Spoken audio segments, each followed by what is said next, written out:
Greetings and very welcome back to my humble neck of the YouTube woods. Hope everyone's well.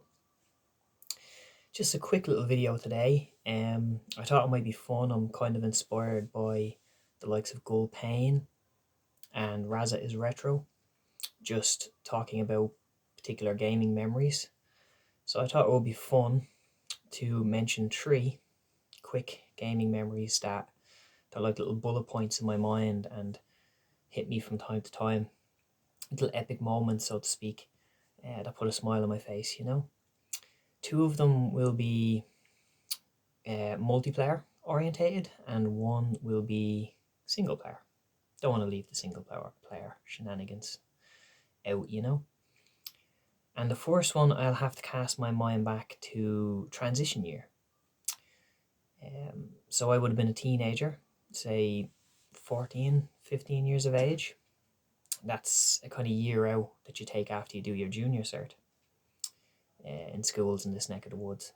It was the best year I've ever had in school by a country mile, because it kind of got away from the usual monotonous academic pandemic, memory retention, test, not very intriguing aspects.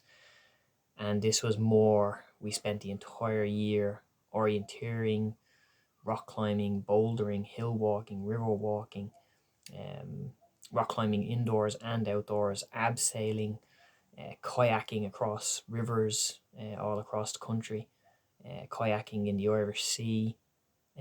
So it was just a lot of fun. And if we weren't doing that, we were playing sports. We were, playing football in the hall and stuff. So it was a great year all around in that respect. And the classmates were all lovely. Speaking of which, there was a lad called Carl Lee Kavanagh, if memory serves. And he enjoyed a wee bit of Pokemon, like myself at the time. And we had a bit of banter back and forth.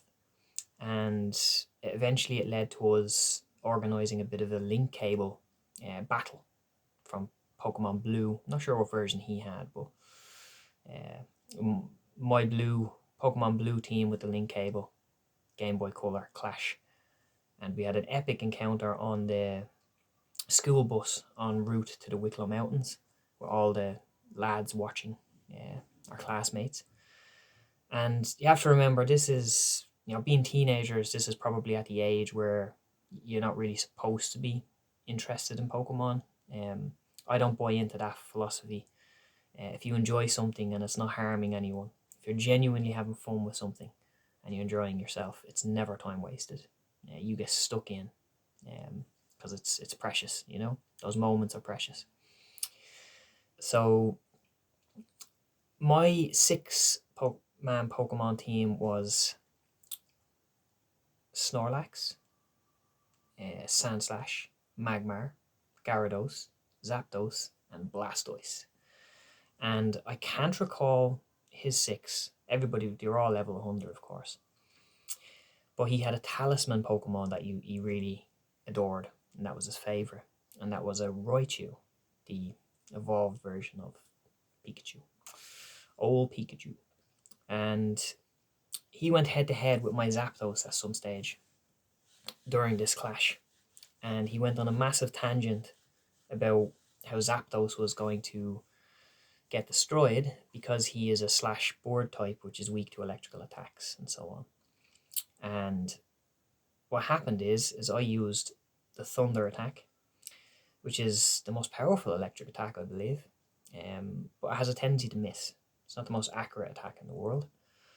Nonetheless, this one caught his Raichu right between the eyes. Critical strike, and he went from 100% health to 0 and fainted. And I will never forget the look on Carl's face and the reaction of all of my classmates and everything on the bus, just pushing him and having a laugh and screaming and just being silly, That was the turning point in the battle, the duel. It was close up until that point, but once his talisman fell, once Raichu fell, and the shock and horror on Carl's face sunk in, I went on to win comfortably. And that was just a gaming memory that always comes to mind from time to time, and gives me a bit of a laugh. So yeah, we did use the link cable to battle, but it was usually with close friends and family. Never did I bring it on a bus all the way to the Wicklow Mountains to have a clash with a school buddy. So it stands out in that way. Memory number 2 is on the PS2, I believe. It's a game called Buzz the Music Quiz Game, and I really enjoyed that game. And the story with this one is I'm quite good with music questions in general. I'm decent with artists and song titles and lyrics to a decent degree. But the other aspect was that I owned this game and I played it a lot, and they only had a limited library of questions. So I had an awful lot of them just nailed down. And the routine that happened all across this year or year and a half or however long it went was if I was playing with 4 players, it would be those 3 players would basically trying to beat me. And Buzz was funny because the later rounds you can steal points off people, and you can do different shenanigans. So you're at a real disadvantage if people do decide to team up against you. But nonetheless, I was victorious for a long, long time until one fabled encounter with my eldest sister, Kathy, who doesn't play video games at all, but is relatively decent music-wise, and our 2 kids, who were very young at the time, my 2 nephews, Finn and Stefan. They were so young, they were just pressing the buttons. They were just guessing. 1 in 4 chance. They would have been able to read, but not understand the rules of the game so much, or know the songs, of course. So I basically focused on Kathy as my only real opponent in these clashes. But one of the nephews, and I can't recall who, truth be told, I think it was Finn, but I wouldn't count on it. Wouldn't bet me house on it or anything like that. He ended up winning on one of them. He just snuck under my radar, and I was too busy concentrating on Kathy, and it was on the latter parts, and Finn managed to guess something right or steal points from someone or wherever had happened.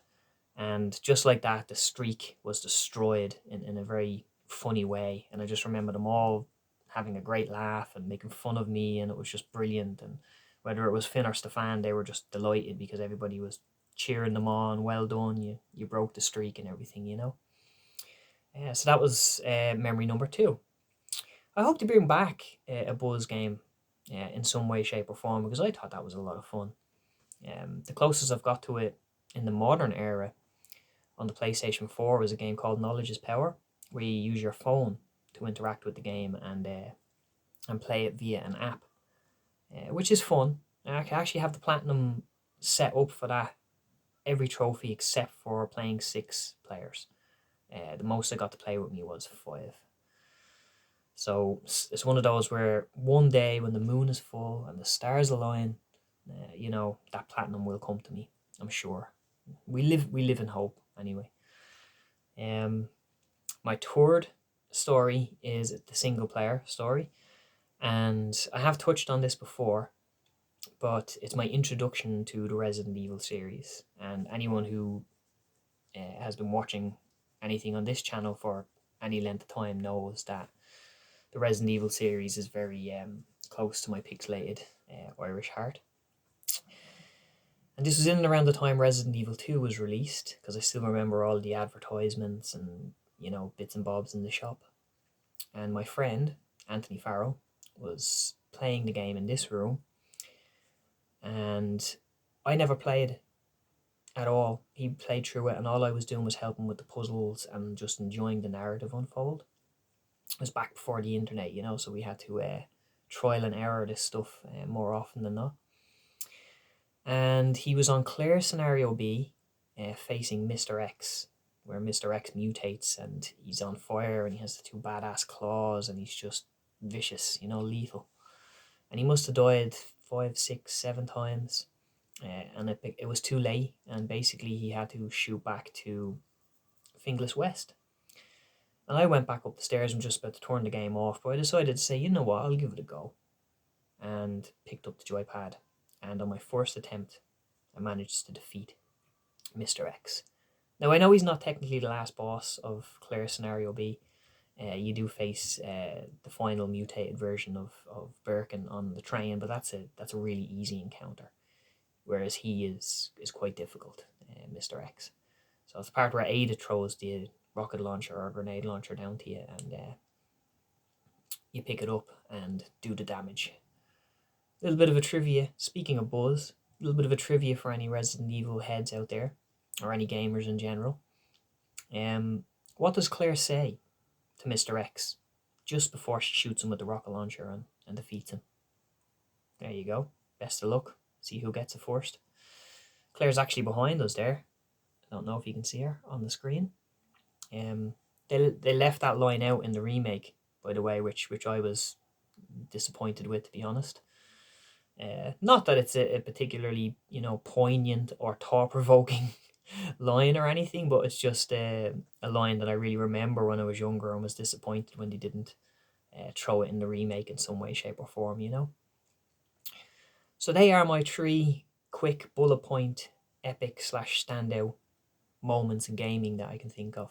And please feel free to share some of yours, just a couple or a few gaming memories, because I'm always interested and intrigued to hear people's personal perspectives and experiences with the interactive medium that we all know and love. So that's it, guys. I shall love yous and leave yous. Look after yourselves and each other. Be kind to all kinds, and slán a bhaile.